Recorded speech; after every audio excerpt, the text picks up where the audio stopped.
Hey everyone, this is Adam Zock with Zegacy. The first question that we get asked is, how does this work? So I'm going to provide some context, walk through some graphics, maybe do a case study to give you kind of an overview of what to expect from this. So um, first of all, when you're on the website, let me shrink down my photo here, move that over.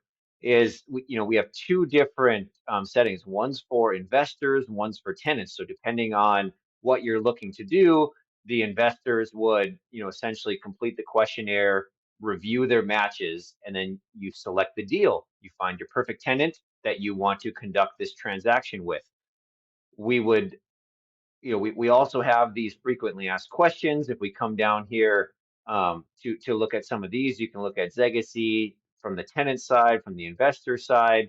And so when we look at what these could potentially look like, one graphic that we found is fairly helpful is kind of just this broad overview of the 5 steps of how a rent to own transaction would take place, and we can talk about how Zegacy fits in with that. So you have 5 steps: you match make, you house hunt, you're under contract, initial closing, and then the exit when the tenant gets a mortgage and buys the home back from the investor. So if you're looking from a tenant perspective, your first job is to match with an investor, and that's what our platform does. Is you submit your desired criteria, we match with investors, you start communicating and agree upon initial terms, to which you then pick the home.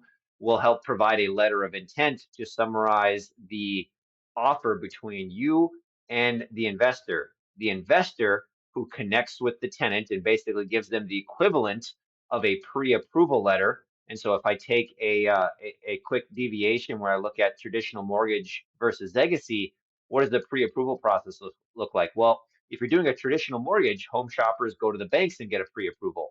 At Zegacy, tenants actually get approved by private investors and companies, similar like bank pre-approvals. Home buyers choose a house that meets the bank's lending criteria. Similar, tenants choose any home that meets the investor's criteria. The bank lends the money directly to purchase the home. And in this case, the investor actually buys the home. The tenant pays rent and has an option to buy.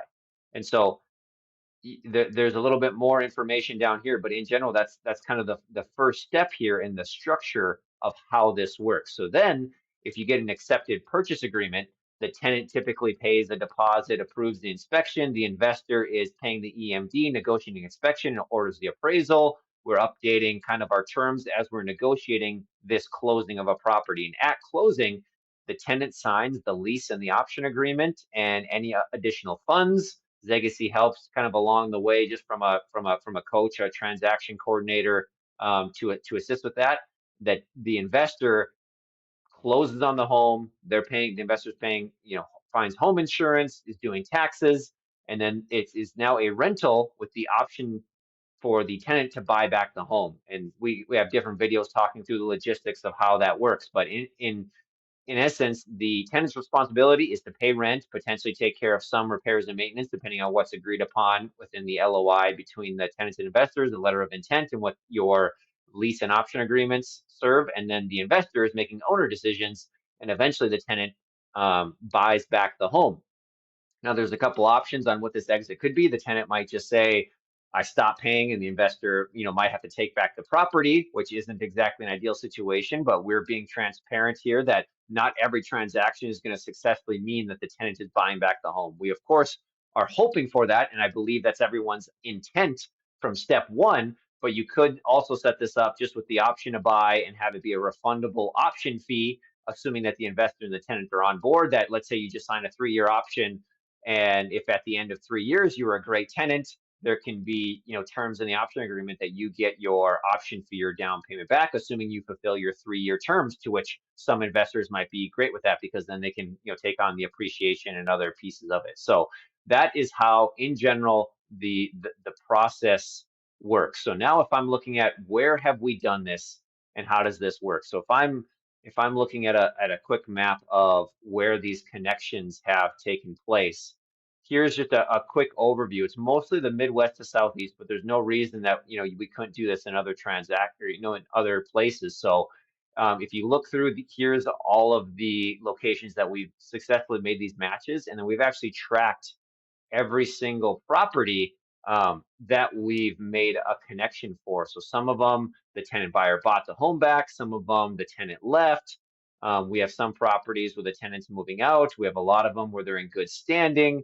The Trevinos just recently bought back the home.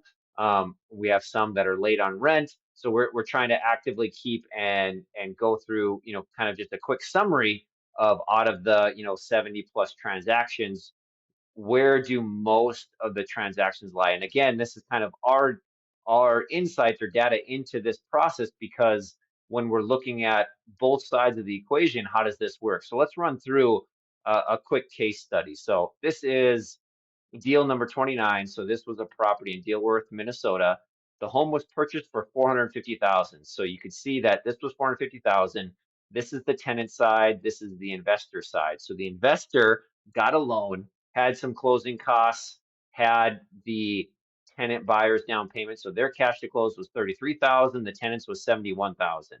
The tenant was paying $35.95 per month, and they bought back the home in 18 months at a 6% appreciation for 477, and they were getting monthly credits of this.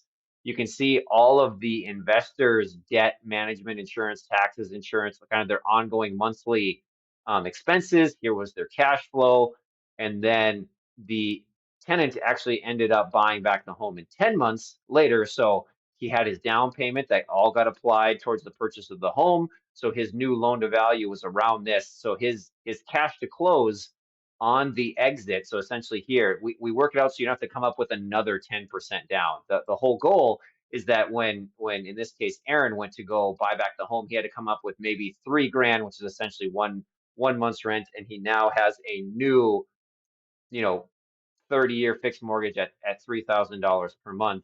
The investor got an overall total profit of $18,000, which was a cumulative ROI and an annual ROIs that was relatively high. So this was a successful transaction that worked out for everyone, and we could go through, different case studies for all of these properties in the various different areas that we've done this for.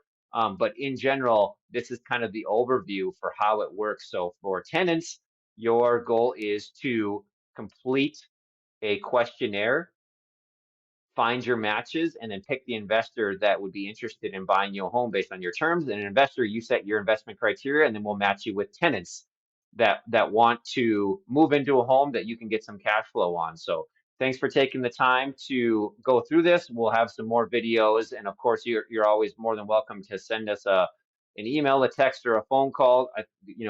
We're people here trying to help tenants and investors at the same time. Thanks for your time.